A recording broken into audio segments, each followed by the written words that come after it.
내게 있는 이것이라는 제목으로 말씀을 증거하도록 하겠습니다. 제가 말씀을 준비하면서 어렸을 때 제가 학창 시절에 한 중학교 시절 때로 기억합니다. 그때 이제 학교를 통학하던 때의 일이 생각이 났습니다. 그때 제가 한동안 전철을 타고 이제 학교를 가게 됐는데, 이제 뭐 동탄역도 이제 뭐 GTX가 3월부터 개통된다고 하는데 실제로 개통될지 잘 모르겠지만, 그러면 이제 또 그런 일이 생길지 모르겠습니다.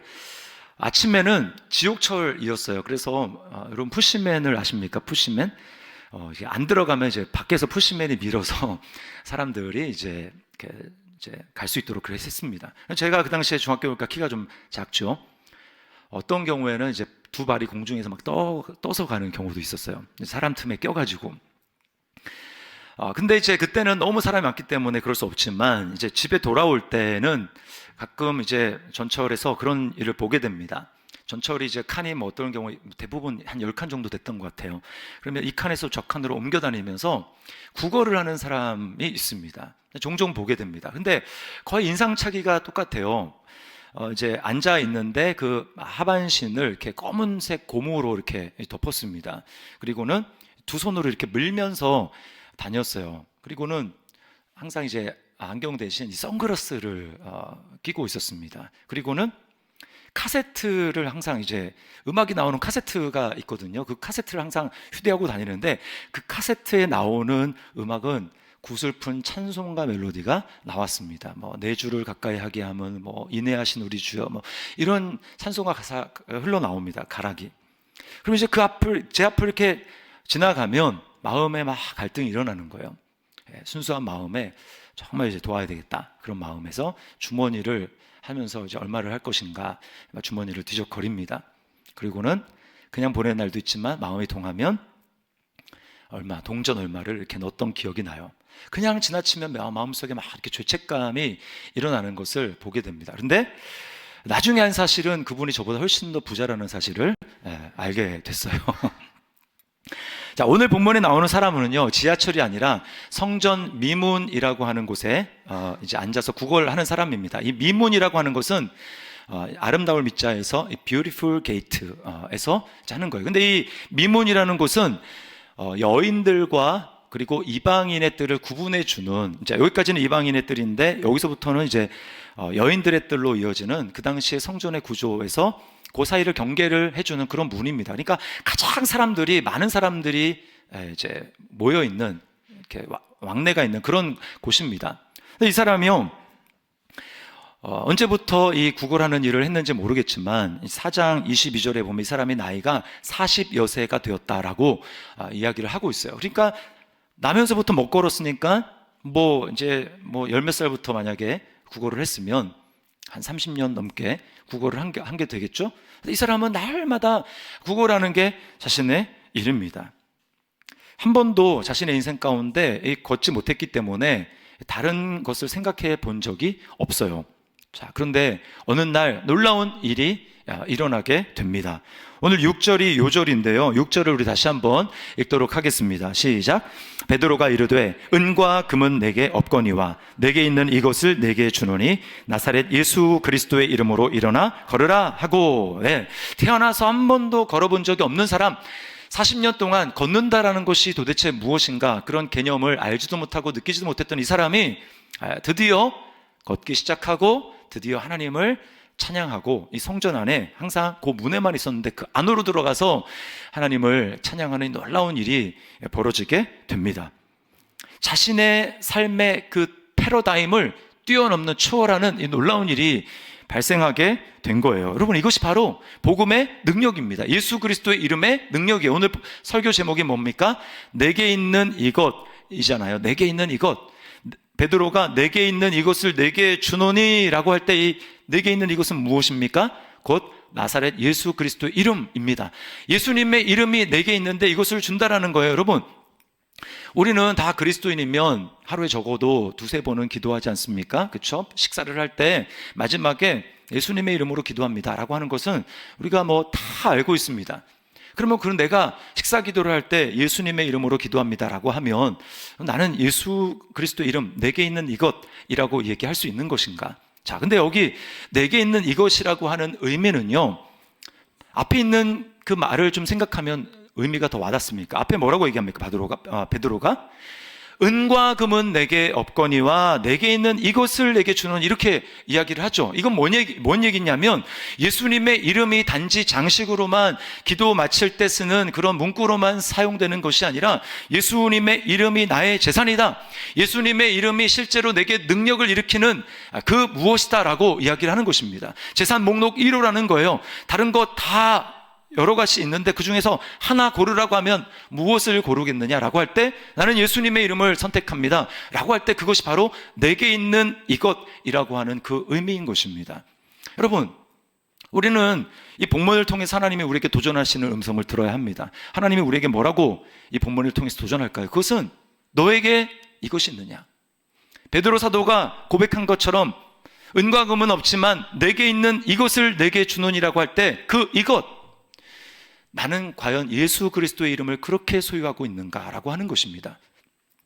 그 예수 그리스도의 이름은, 내가 만약에 베드로 사도가 같은 그 이름을 소유하고 있다면 그 이름은 가만히 있는 이름이 아니라 그 이름은 능력을 나타내는 이름입니다. 그래서 뭐라고 얘기하면 그 뒤에 내게 주노니, 내게 있는 것을 내게 주노니 곧 나사렛 예수 그리스도의 이름으로 일어나 걸으라 하면서 일으켰는데 일어났어요. 기적이 일어난 것입니다. 놀라운 역사 일어난 거죠. 그러므로 우리에게 한번 질문을 해봐야 됩니다.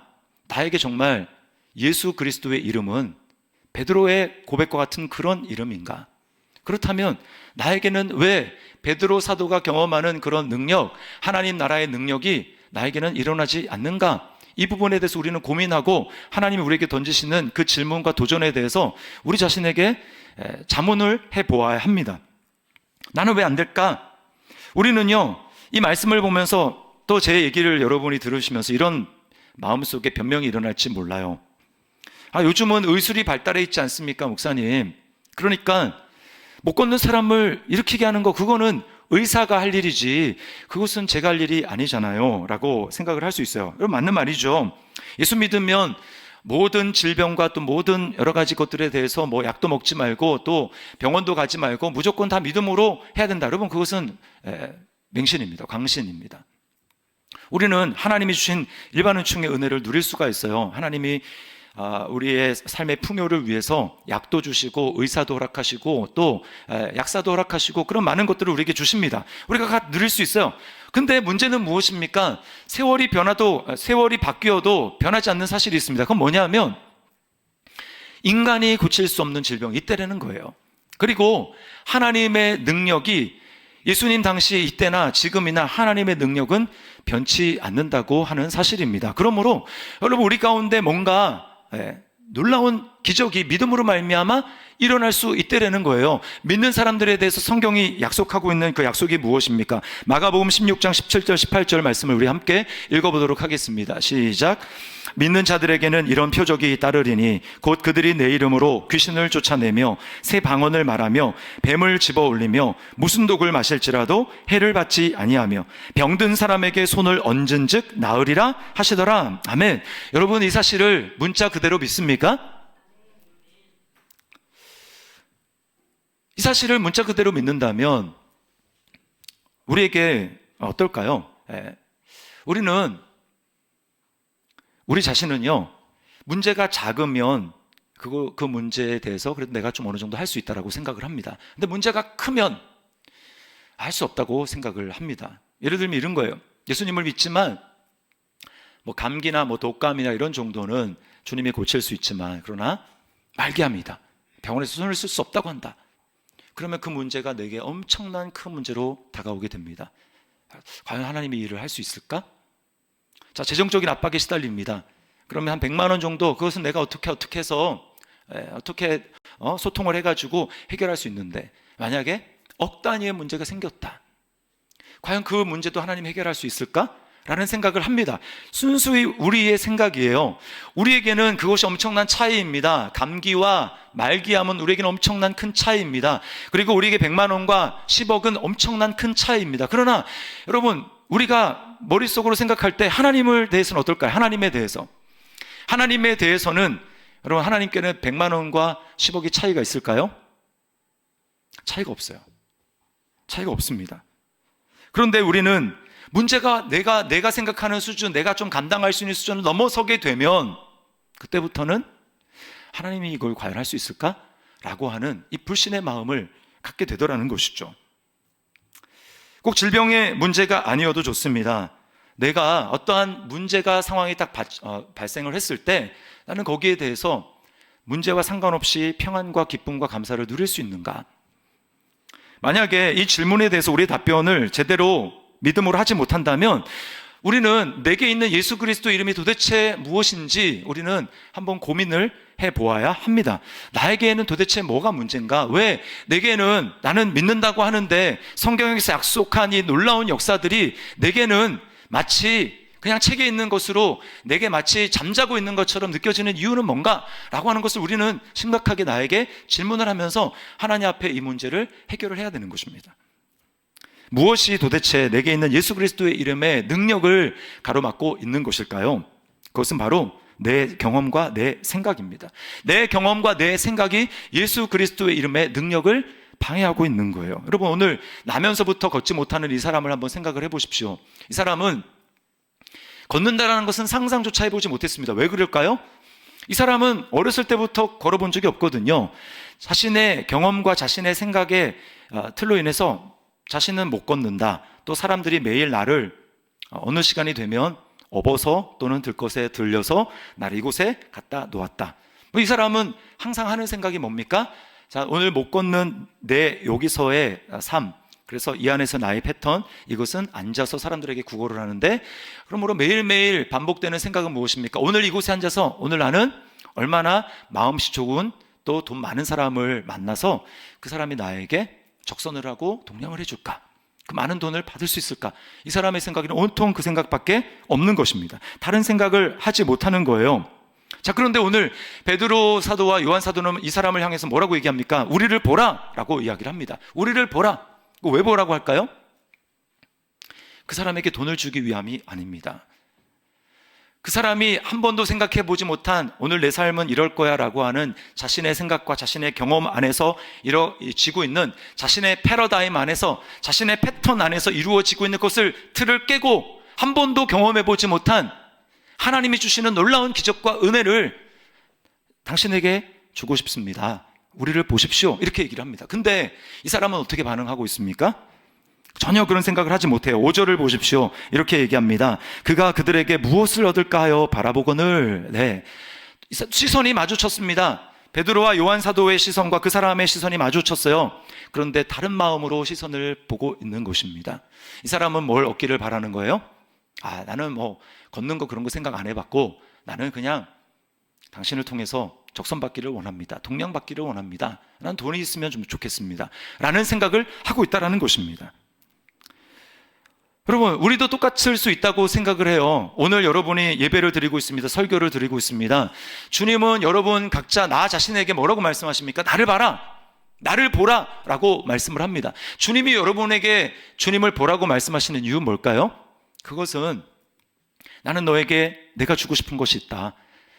그 내가 주고 싶은 것은 다른 것이 아니라 바로 너의 삶의 근원적인 문제를 내가 해결해 주고 싶고, 너의 삶의 근원적인 질병을 내가 치료해 주고 싶고, 그 근원적인 삶의 문제로 말미암아 너가 나를 만나게 될 때 너의 시각이 바뀌고 너의 눈이 바뀌어서 너의 삶을 새로운 시각으로 바라볼 수 있게 되기를 나는 기대한다라고 주님이 말씀하는 거예요. 주님을 소유하고 내게 있는 이것, 예수님을 진짜 가지고 있는 예수 그리스도의 이름이 그냥 교회 다니는 나는 교인이다 라고 하는 그 정도로 끝나는 것이 아니라 예수님이 정말 내 삶의 소유가 되시고 예수님이 정말 내 삶의 재산이 되시는 그것을 주님이 우리에게 주시고 싶어 하신다라는 것입니다. 그런데 우리는 어떻습니까?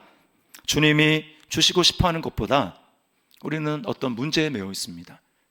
여기 지금 앉아있는 분들 가운데 문제 없는 분 하나도 없어요. 문제가 다 있습니다. 그럼 우리는 대체적으로 하나님 앞에 나아갈 때 뭘 원해요? 문제 해결을 원해요. 주님, 저는요 문제 해결을 원합니다. 저에게 이런 문제가 있는데 이 문제가 해결이 되기를 바랍니다. 무엇을 하여 주기를 바라니? 라고 하는 것처럼 그런 문제를 가지고 주님이 그 문제를 해결해 주시기를 원한다라고 하는 것입니다. 뭘 보여주는 거예요? 우리가 이때까지 살던 패턴이 다 그런 것입니다. 눈에 보이는 대로 판단하고 생각하고 느끼며 살아가는 것이죠. 그래서 태어날 때부터 우리는 어떻습니까? 정보를 어떤 식으로 얻어요? 눈으로 보고, 귀로 듣고, 손으로 만지고, 이 오감을 통해서 그래서 내 생각을 형성하고 지식이 들어가고 그것에 따라 세상에 대해서 반응하는 것을 따라서 내 안에 축적된 데이터가 쌓이기 시작하고, 내가 이렇게 반응했더니 부모님이 싫어하네, 이렇게 반응했더니 부모님이 좋아하네, 이렇게 반응했더니 친구들이 좋아하네, 인기가 있네, 이렇게 반응하니까 인기가 없네 라고 하는 것을 통해서 다 보여지는 것을 가지고 우리가 거기에 반응하는 삶을 이때까지 살아왔다는 거예요. 그게 우리 삶의 패턴입니다. 그러니까 문제가 딱 발생하면 그 문제에 대해서 내가 이때까지 쌓아온 나의 패턴에 따라서 벌써 딱 생각이 떠오르고 거기에 대한 나의 감정이 생겨나기 시작하는 거예요. 예를 들어 보겠습니다. 그래서 어떤 분들은요, 이 경험하는 바가 다 다르죠. 그러다 보니까 어떤 분은 나는 정말 사람 많은 데 가는 게 싫어, 그리고 사람들과 막 이렇게 말 섞고 하는 게 싫어, 난 혼자 있는 게 좋아 라고 하는 사람이 있는 반면에, 어떤 사람은 혼자 있는 거 도저히 참지 못하고 여러 사람이 있는 데 가서 어울리고 이렇게 말을 하고 그렇게 해야 직성이 풀리는 사람들도 있습니다. 반면에 어떤 사람은 스트레스를 받으면 막 먹어야지 그 스트레스가 풀리는 분들이 있어요. 반면에 어떤 분은 스트레스를 받으면 잠을 자야 하는 분들도 있습니다. 이런저런 방식으로 자기만의 삶의 패턴을 만들어 왔어요. 그래서 문제가 딱 발생하면 눈에 딱 그 보이는 대로 거기에 반응하게 되는 것입니다. 주님은 안 보이고 그 문제만 보이기 시작하는 거예요. 이것이 우리의 문제라고 하는 것입니다. 찬송가 가사에 그런 가사 있잖아요. 예수를 나의 구주 삼고, 거기 보면 이런 가사 있습니다. 세상과 나는 간 곳 없고, 그 다음 뭐죠? 구속한 주만 보이도다. 이것이 믿음과 성령이 충만할 때 나타나는 모습이거든요. 문제가 있는데, 또 나의 문제가 있는데, 그 나는 간 곳이 없어요. 사라지고 주님만 보이는 거예요. 네. 근데 우리는 어떻습니까? 문제가 딱 발생하면 말씀과 주는 간 곳 없고 문제와 나만 보이도다. 이게 우리의 문제라고 하는 것입니다. 여러분, 내가 살아온 삶의 패턴을 만들어 왔는데 이제 예수님을 믿으면 그때부터 이제 충돌하기 시작하는 거예요. 전에는 아무 문제가 없었어요. 왜? 보이는 게 전부니까 당연히 세상 사람들 다 보이는 대로 살아가지 않습니까? 그게 왜 문제야? 그럼 뭘 어떻게 살아야 돼? 이렇게 얘기를 하죠. 그러나 예수님을 믿는 사람은 무엇입니까? 예수님을 믿는다라는 그 말 자체가 뭐예요? 믿음으로 살아간다라는 거잖아요. 여러분, 예수님을 믿는 사람들은 처음부터 끝까지 믿음입니다. 복음에는 하나님의 의가 나타나서 믿음으로 믿음에 이르게 하나니, 우리의 삶은 처음부터 끝까지가 다 믿음이에요. 그래서 바울 사도가 뭐라고 얘기합니까? 믿음으로 하지 아니하는 모든 것이 죄니라. 우리는 죄로 고백할 때 뭐 거짓말한 거, 뭐 이런 행위적인 거 얘기하죠. 그러나 여러분, 주님을 바라보는 믿음을 갖지 못한 것, 믿음으로 말하고 믿음으로 행동하고 믿음으로 반응하지 못한 것, 여러분, 그것이 모든 것이 다 죄입니다. 왜요? 믿음을 하지 않는 나라가 내가 한다라는 거거든요. 보이는 것에 대한 내 생각과 감정을 따르는 삶이 아니라고 하는 것입니다. 믿음으로 사는 삶은. 예를 들어 보겠습니다. 이제 2월이 됐고 좀 있으면 이제 봄이잖아요. 그러면 이사철이 돼가 사람들이 이사를 합니다. 그러면 이제 뭐 전세 산다 그러면 이제 전세 뭐 아파트 옮겨 다니잖아요. 근데 전세 가격이 올랐어요. 내가 옮겨가야 될 아파트에. 근데 지금 현재 나의 재정 상태로는 감당할 수 없어서 은행에서 대출을 받아야 합니다. 근데 조건이 까다로워요. 그런 문제가 생기면 우리는 어떻습니까? 근데 대출 받을 수 있을까? 이사 잘할 수 있을까? 만약에 안 돼가지고 일이 틀어지면 어떻게 하지? 이건 정말 큰 문제인데? 라고 하면서 막 불안과 염려가 찾아오기 시작합니다. 자, 그런가 하면 건강검진을 했는데 뭐 암이래요. 암 3기래요. 암 3기. 그럼 어떻습니까? 이러다 혹시 나 죽는 거 아닌가? 문제가 잘못되는 거 아닐까? 이런 생각을 하게 돼요. 당연히 그런 생각이 들죠. 그런가 하면 자녀들의 문제에 있어서는 어떻습니까? 제일 우리의 예상을 많이 벗어나는 게 자녀들 아니겠어요? 계획대로 되는 게 아무것도 없습니다. 그렇잖아요.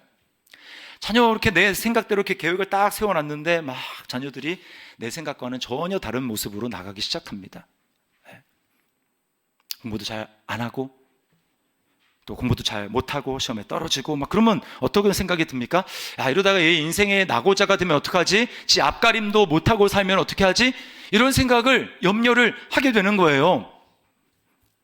여러분, 그런데 그런 상황에 대해서 성경은 뭐라고 얘기합니까?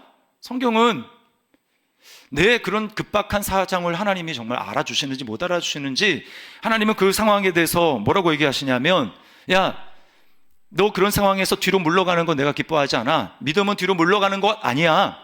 믿음으로, 의인은 믿음으로 살아야 되는 거야 라고 이야기를 합니다. 하나님을 신뢰하라고 얘기를 합니다. 또 믿음으로 기뻐하고 감사하라고 이야기를 해요. 성도는 보는 것이 아니라 믿음으로 반응하는 것이라고 얘기를 합니다. 고린도후서 5장 7절 말씀을 우리 함께 읽어보겠습니다. 시작. 이는 우리가 믿음으로 행하고 보는 것으로 행하지 아니함이로라. 여러분이 정말 정말 고통 가운데 있는 그런 문제에 사로잡혀 있는데, 여러분이 말씀을 보는데 이런 말씀이 나오고, 또 설교를 듣는데 목사가 여러분에게 이런 말을 한다면, 믿음으로 우리는 살아야 됩니다 이렇게 얘기를 하면, 여러분 어떤 생각이 듭니까? 맞습니다, 제가 믿음 없는 것이 문제였나라고 생각하면서 하는 사람도 있는데요, 또 그런가 하면 한편에서는 이렇게 반응하는 분들도 있습니다. 솔직하게, 짜증나, 지금 나도 애쓰고 노력하고 있다고요. 하나님 지금 내 형편을 보시고도 그런 말씀을 하십니까? 목사님은 지금 제가 어떤 상황에 있는지 전혀 모르시잖아요. 그러면서 내 마음과 감정을 몰라주시는 것 같은 하나님께 대해서 삐지고 마음이 상하지 않습니까? 목사가 힘든 자신을 위로해 주지는 못할 망정 오히려 마음을 힘들게 한다 라고 여기지 않습니까? 왜 그럴까요? 우리가 보이는 것에 반응하며 살았기 때문입니다. 이제까지 그러고 살아왔기 때문이에요. 환경에 반응하고 환경에 따라 판단하면서 거기에 내 생각 그리고 내 감정을 따라서 그렇게 살아오는 삶을 지금까지 살아왔기 때문입니다. 믿음으로 살아가는 게 익숙하지 않은 것이죠. 근데 여기서 중요한 게 있습니다. 그 중요한 건 뭐냐면, 여러분이 무슨 생각을 하든 무슨 느낌을 가지던 그 느낌 자체가 여러분이 아니라는 거예요. 부정적인 생각을 합니다. 또 부정적인 감정을 느낍니다. 우울해집니다. 슬퍼집니다. 그 감정 자체가 여러분이 아니라고 하는 사실입니다. 물론 그렇게 생각을 하고 그런 감정을 느끼는 그 주체는 내가 맞지만, 그러나 그 생각과 감정 자체가 나 자신이 아니라는 거예요. 분리시킬 줄 알아야 합니다. 그리고 그 생각과 감정 자체는 실제가 아니에요. 실제가 아니기 때문에 힘이 없습니다. 여러분 아까 얘기했던 여러 가지 염려들 일어났을 때 그 염려가 실제합니까? 그 생각이? 그거는 그냥 내가 머릿속에서 만들어낸 그 생각일 뿐이에요. 그게 실제로 일어납니까? 그렇지 않아요. 실제가 아니기 때문에 힘이 없는 겁니다. 실제가 아니기 때문에 우리가 그것을 진짜 실제하는 것처럼 여겨줄 때 그렇게 하는 그 상황은 나에게 힘을 발휘하기 시작하는 거예요. 내가 그렇게 여겼기 때문에 그게 내게 힘을 발휘하는 것입니다. 그러나 분리해서 생각하고 그 생각과 그 감정 자체는 내가 아니지 라고 하면서 분리해서 생각할 때 우리는 다르게 반응할 수 있는 여지가 거기서부터 생기는 거예요. 근데 대부분은 성도라고 하면서도 뭐냐 하면 그 생각과 그 감정 자체가 자신이라고 생각을 합니다. 그러니까 거기 빠지는 거예요. 그 생각에 빠집니다. 부정적인 감정에 빠집니다. 그래서 헤어날 줄 몰라요. 계속 끌려갑니다. 나는 우울해, 나는 불쌍해, 나는 괴로워. 얼마나 속고 있습니까? 그러나 예수 그리스도를 믿는다라는 것은 무엇입니까? 예수 그리스도를 믿는다라는 것은 내가 예수 그리스도와 연합이 되었다라는 거예요. 예수 그리스도 안으로 들어갔다라는 것입니다. 세상에서 예수 그리스도 안으로 들어간 거예요. 예수님을 믿는 순간 이런 일이 일어나게 된 것입니다. 그래서 내가 느끼지는 못하지만 지금 예수 그리스도 안에 있다, 예수 그리스도와 연합해 있다, 이것이 바로 예수님을 믿는 것입니다. 그래서요, 뭐냐면 이제 새로운 생명으로 살아가는 거예요. 내가 혼자 살던, 내 힘으로 살던 그 나라는 나무에서 내가 이제 꺾여서 이제 예수 그리스도라는 나무에 접붙임을 받은 겁니다. 이제 이전의 것은 죽은 거예요. 그리고 예수님의 새 생명으로 살아가는 것입니다. 그렇다면 우리가 이제 훈련해야 될 건 뭘까요? 예전에 살던 환경에 딱 반응하면 거기에 반응해서 딱 떠오르는 어떤 생각과 어떤 느낌과 거기에 따른 나의 말로 반응하는 것이 아니라, 보이는 대로 반응하며 살아가는 것이 아니라 내가 예수 그리스도 안에 있다는 것을 자각하고 이제 그리스도 안에 있기 때문에 그리스도처럼 생각하고 그리스도처럼 느끼고 그리스도처럼 말하는 그 믿음의 훈련을 해야 된다는 것입니다. 이게 믿음으로 살아가는 거예요. 이것을 자각해야 되는 것입니다. 고린도후서 5장 17절 말씀을 우리 같이 한번 우리 믿음으로 읽어보도록 하겠습니다. 시작. 그런즉 누구든지 그리스도 안에 있으면 새로운 피조물이라, 이전 것은 지나갔으니 보라 새 것이 되었도다. 아멘. 여러분, 이것이 바로 예수 그리스도 안에 있는 우리의 새 생명이라고 하는 것입니다. 새로운 것이 되었대요.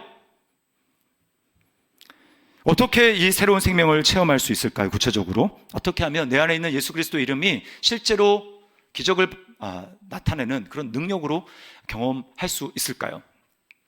자, 그것은 믿음으로 말해야 예수 그리스도의 이름의 능력을 경험할 수 있다는 것입니다. 믿음으로 말하는 것입니다. 오늘 베드로와 요한 사도를 보십시오. 그 사람을 보면서, 문제 있는 그 사람을 보면서 그냥 마음속으로만 믿지 않았어요. 입으로 얘기를 합니다. 내게 있는 이것을 내게 주노니 나사렛 예수 그리스도 이름으로 일어나 걸으라. 안 일어나면 어떻게 하지? 이런 생각하지 않았어요. 그냥 일어나 걸으라 라고 믿음으로 말을 했어요. 여러분, 하나님은 우리를 하나님의 형상대로 만드셨습니다. 하나님은 세상을 말씀으로 창조하셨어요. 우리에게 똑같이 요구하십니다. 우리가 전에는 보이는 대로 따라서 보이는 게 이런데, 상황이 이런데 나는 어쩔 수 없어 라고 하면서 어쩔 수 없어 하면 계속 뒤로 물러가야 돼서 계속 상황에 따라서 뒤로 물러가는 거, 이거 하나님이 기뻐하지 않습니다. 왜요? 믿음이 아니니까. 근데 이제는 뭐예요? 뒤로 물러가지 않고 버티고 서서 이제는 내 상황은 그렇지 않지만 내가 하나님께서 내게 주신 말씀을 가지고 말씀을 믿음으로 말하는 것입니다. 이게 바로 믿음으로 살아가는 방법이에요. 여러분, 믿음으로 선포하는 것에는 두 가지 차원이 있는데, 첫 번째는 자신에게 선포하는 겁니다. 자신에게 대해서, 자기 자신에 대해서. 여러 가지 부정적인 생각이 들 때 그 생각과 감정에 끌려다니면 안 돼요. 끝이 없습니다. 그것이 내가 아닙니다. 다윗을 보십시오. 다윗은요, 기름 부음을 받았어요. 왕이 될 거라는 선지자의 예언을 받았습니다. 하나님의 약속을 받은 거죠. 그런데 상황은 어땠습니까? 사울이 이제 정신이 헷가닥했어요. 시기와 질투에 헷가닥해가지고 이제 사위인 다윗을 죽이려고 합니다. 그래서 다윗이 이제 살려니까 이제 도망 다닙니다. 도망 다니는 거예요. 계속 10년 이상을 그렇게 합니다. 근데 사람들이 다윗에 대해서 막 조롱하는 말이 들리는 거예요. 야, 너 기름 부음 받았다며? 하나님 널 사랑한다며? 너 왕이 된다며? 야, 하나님이 어디 있냐 지금? 야, 이런 상황에 하나님이 어디 있어? 이런 말을 딱 듣는 거예요. 그러니까 그런 말을 들은 상태에서 상황을 보면 절망입니다. 그러니까 마음이 상하는 거예요. 마음이. 그런데 그런 상한 마음에 다윗은 자신을 방치하지 않았습니다. 내버려 두지 않았어요. 어떻게 합니까? 자, 시편 42편 5절 말씀을 우리 함께 읽어보도록 하겠습니다. 시작. 내 영혼아, 내가 어찌하여 낙심하며 어찌하여 내 속에서 불안해하는가? 너는 하나님께 소망을 두라. 그가 나타나 도우심으로 말미암아 내가 여전히 찬송하리로다. 할렐루야. 여러분, 그냥 자신을 낙심되는 상태 가운데 방치하는 게 아니라 끊어야 됩니다. 어떻게 끊어요? 말씀을 선포해야 되는 거예요. 내 영혼아, 어찌하여 내가 낭망하느냐? 어찌하여 불안하느냐? 너는 하나님을 소망하라. 하나님을 바라라.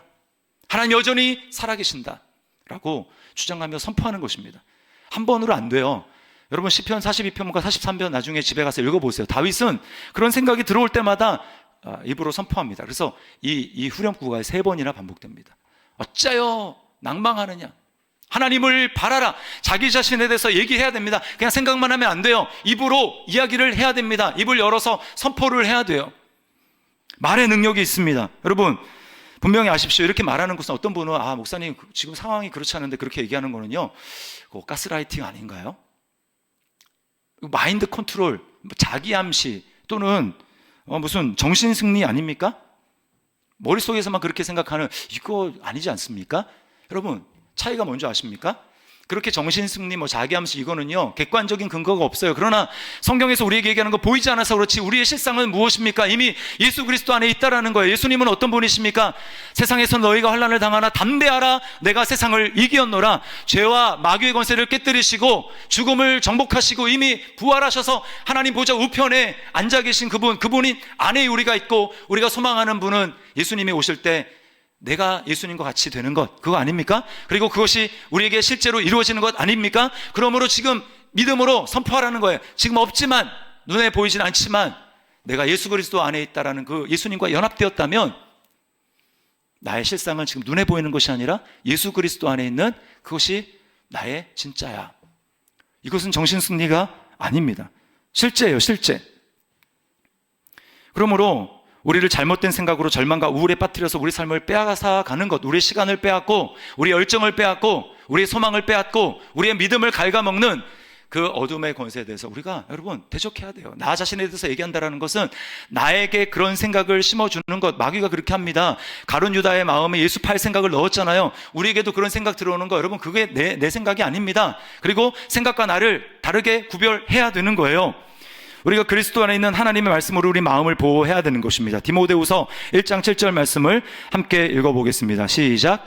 하나님이 우리에게 주신 것은 두려워하는 마음이 아니요 오직 능력과 사랑과 절제하는 마음이니. 아멘. 두려운 마음, 염려하는 마음, 이거 내 생각도 아니고 하나님이 우리에게 주신 것도 아닙니다. 그럼 누가 줬습니까?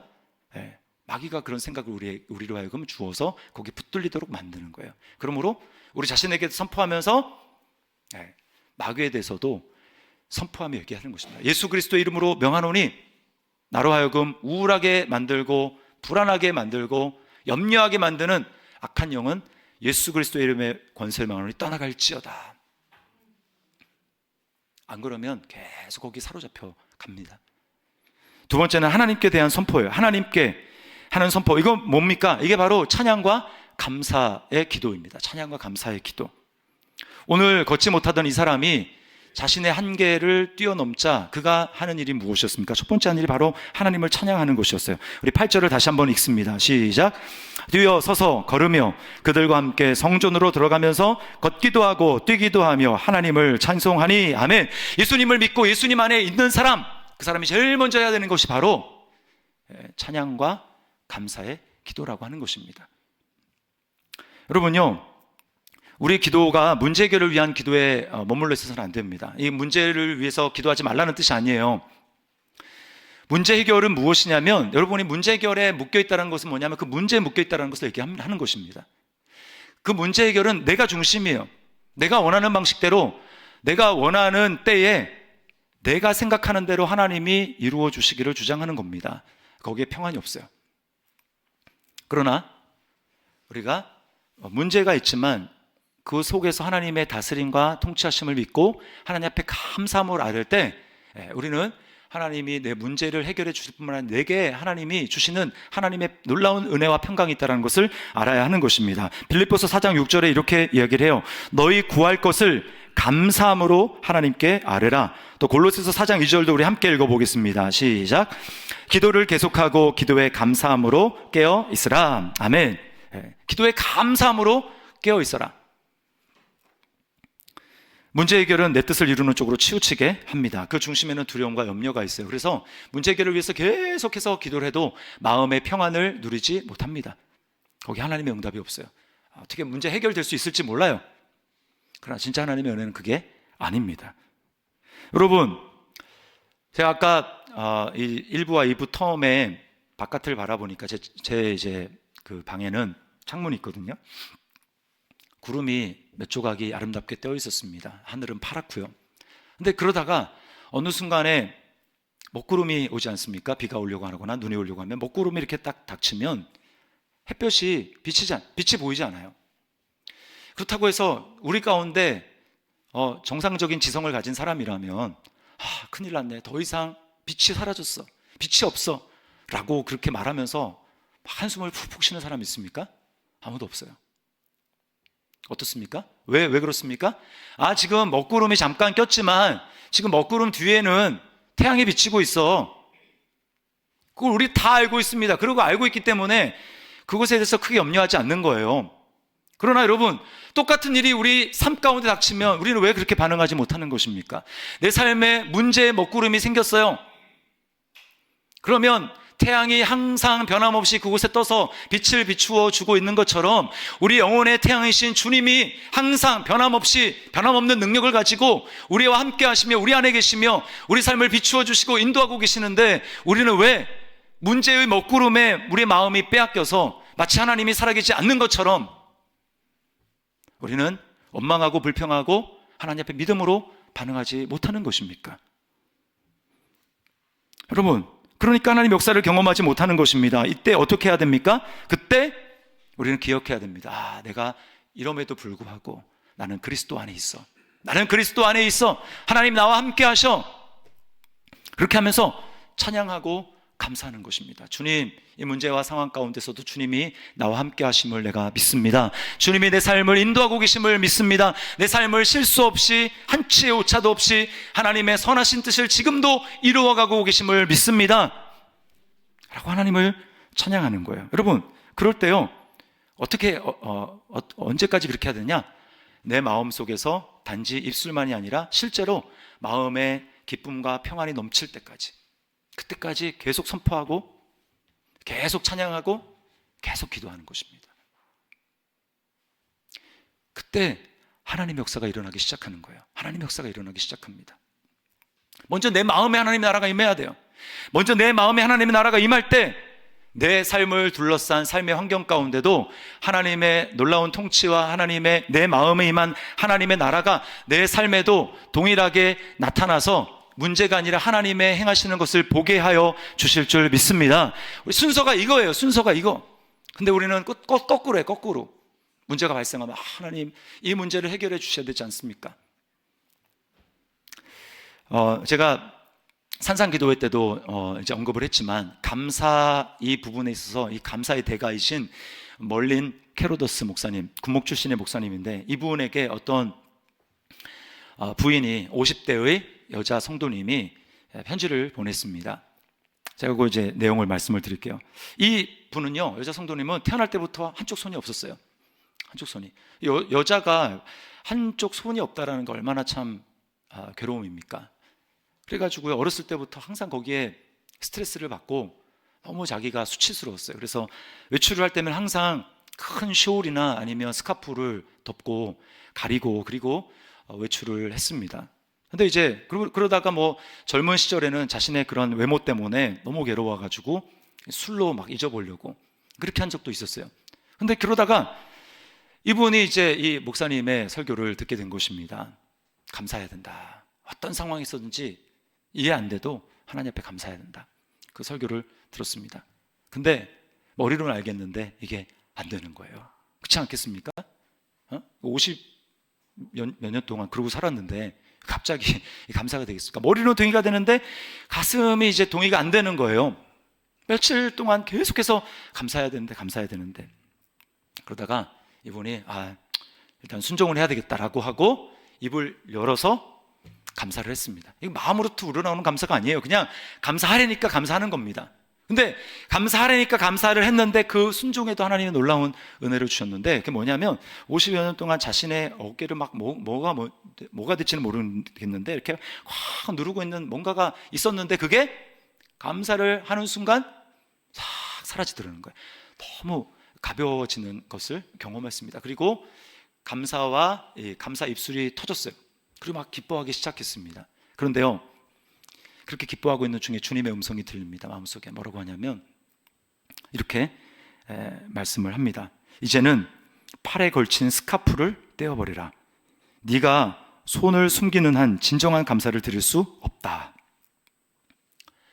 그냥 입술로만 감사하는 것이 아니라 주님은 너 정말 그게 감사가 너의 진정한 고백이라면 너 이제 밖에 나갈 때 그거 떼버려. 그래야 진짜 감사할 수 있어. 갈등이 굉장한 갈등이었지만 그렇게 하기로 결단을 했습니다. 눈물을 흘리면서 그렇게 하기로 결단을 했어요. 그 다음 날이 됐습니다. 밖에 외출할 일이 있는데 우리는 습관의 동물이잖아요. 그러니까 자기도 모르게 쇼울에 손을 가가지고 이렇게 딱 가리려고 하는데 마음속에 하나님의 음성이 들립니다. 아니야. 그리고는 습관처럼 하던 그 쇼를 덮는 것을 다시 쇼를 제자리에 갖다 놓고요, 없는 채로 문을 열고 나섰습니다. 자기 50여 년의 인생 가운데 처음 있는 일이에요. 근데요, 그렇게 나아가는데 놀라운 일이 벌어졌습니다. 그게 뭐냐면요, 이제껏 자신이 지를 때 항상 뭔가 불안하고, 그리고 다른 사람이 날 어떻게 볼까, 이런 어떤 그 당혹감, 그리고 수치감, 이런 것이 항상 자신의 삶에 있었는데, 그렇게 순종하며 딱 나아가는데요, 단 1%도 그런 것이 없이 자의 마음에 완전히 두 손을 가진 사람처럼 완전 자유한 자신의 모습을 경험하게 되는 거예요. 막 마음속 깊은 곳으로부터 하나님이 주시는 기쁨과 하나님의 사랑이 막 흘러나오기 시작하는 것입니다. 할렐루야. 여러분, 우리는 이렇게 하면 뭘 상상합니까? 그럼 그렇게 감사하니까 손이 혹시 생긴 거 아닌가? 이거 기대하죠? 아니요, 생기지 않았어요. 생기지 않았는데 두 손이 있는 것처럼, 없지만 있는 것처럼 아무런 그것이 자신에게 장애가 되지 않는 채로 그렇게 살아가는 것입니다. 여러분, 그 장애로 여기지 않으면 그것이 자기에게 장애가 되지 않는 거예요. 물론 불편할 수는 있겠죠. 여러분, 손이 생기거나 생기지 않건 그 다음의 일입니다. 하나님은 먼저 우리 마음이 어떠한 문제에 묶이지 아니하며 정말 주님 안에서 예수 그리스도의 이름으로 말미암아 기뻐하고 감사할 수 있기를 주님은 바라시고 계십니다. 이러한 역사가 우리에게 일어나기를 주님의 이름으로 축원합니다. 우리는 이미 예수님을 믿었다면, 예수님을 나의 주인으로 영접했다면 우리 예수님의 이름을 소유한 자입니다. 예수님과 연합한 자입니다. 더 이상 우리는 눈에 보이는 대로, 눈에 좀 좋으면 기뻐하고, 눈에 좀 안 좋은 일이 생기면 낙심하고, 더 이상 눈에 보이는 것으로 살아가는 존재가 아니고, 우리는 변함없이 우리를 사랑하시고 우리를 그리스도 안에 두시며 그리스도와 연합한 자로 믿음의 눈으로 주님을 바라보며 하나님 앞에 부정적인 생각이 있어도 자신에 대해서 믿음으로 선포하고, 그리고 하나님께 대해서는 감사와 찬송으로 그런 마음의 기도로 하나님 앞에 나아감으로 말미암아 내 삶 가운데 진짜 예수 그리스도의 능력을 경험하게 되는 그러한 일이 하나님이 우리에게 주시는 줄 여러분 믿으시기를 바랍니다. 이러한 역사가 우리 삶 가운데 지속해서 변함없이 내 삶 가운데 자주자주 점점 더 풍성히 경험하고 하나님 앞에 영광 올릴 뿐만 아니라 모였을 때 우리 안에 이런 감정들 좀 많이 나눴으면 좋겠어요. 지난주에 도대체 무슨 일이 일어난 줄 아느냐, 내 생에 한 번도 경험해보지 못한 이런 놀라운 일을 예수 이름으로 말미암아 체험했노라고, 우리 이런 간증들의 고백이 모일 때마다 넘쳐나는 그러한 우리의 삶이 될 수 있기를, 우리에게 그런 은혜 충만하게 부어주시기를 주님의 이름으로 축원합니다.